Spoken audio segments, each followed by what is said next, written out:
Do you have an inner circle? Do you know what an inner circle is? Do you even care what an inner circle is? Hi, I'm Jim. I'm an elder at Life Coast Church, and I have the honor of bringing you Saturday's devotional. So for the next 4 or 5 minutes, I'd like to talk a little bit about inner circles, about wisdom, and about fools. So let's get into it. Pastor Jeff ended his message a few weeks ago by quoting Proverbs chapter 13, verse 20. And I'm going to read it from the NLT. It says this: "Walk with the wise and become wise. Associate with fools and get in trouble." The Message puts it a bit more bluntly when it says, "Become wise by walking with the wise. Hang out with fools and watch your life fall to pieces." Paul echoes the Old Testament in the New, which is always interesting and fun to see that the lessons from the Old Testament carry over. And he says in 1 Corinthians chapter 15, verse 33, "Bad company corrupts good character." Even the world has come to grips and to understand this, because the philosopher Seneca from many, many thousands of years ago said, "Associate with people who are likely to improve you." And finally, an old Japanese proverb says, "When the character of a man is not clear to you, look at his friends." What we'd say is you are the 5 people that you hang out with. And that's really true. You hang out with prayer warriors, more than likely you're going to be a prayer warrior. You hang out with people who do drugs or drink too much, and you're just going to probably gravitate to that lifestyle.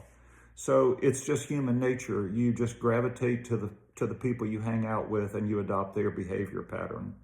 Now, don't confuse this with ministering to folks who need help and who need Jesus. That's a different dynamic. But here we're talking about purposeful people and friends that you hang out with.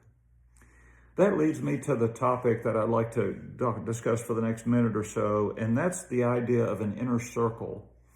An inner circle is not just friends, casual friends, but they're folks that you kind of select, and it may even be accidental to some extent, people that you do life with, that you look to for help and advice, that you have a proximity to in terms of being with you and near where you live, because it's hard to be really, really strong friends with somebody who lives 1,000 miles away. To close here, and with the idea that an inner circle is selected probably from a group of your good friends, but it's a higher level of intimacy than just a friendship.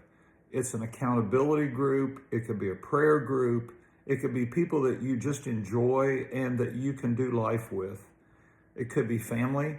It could be friends, or in some cases you may have multiple inner circles, and so you've got a group of family in one and friends in the other.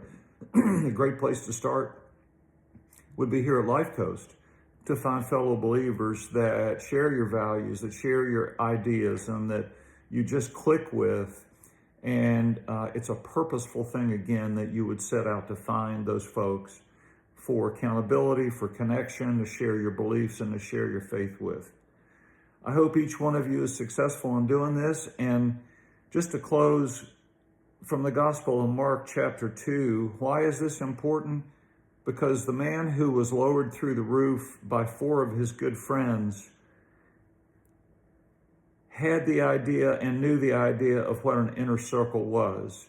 They loved this guy and they literally saved his life. So that's why a circle matters. Thanks, Life Coast. See you on Sunday.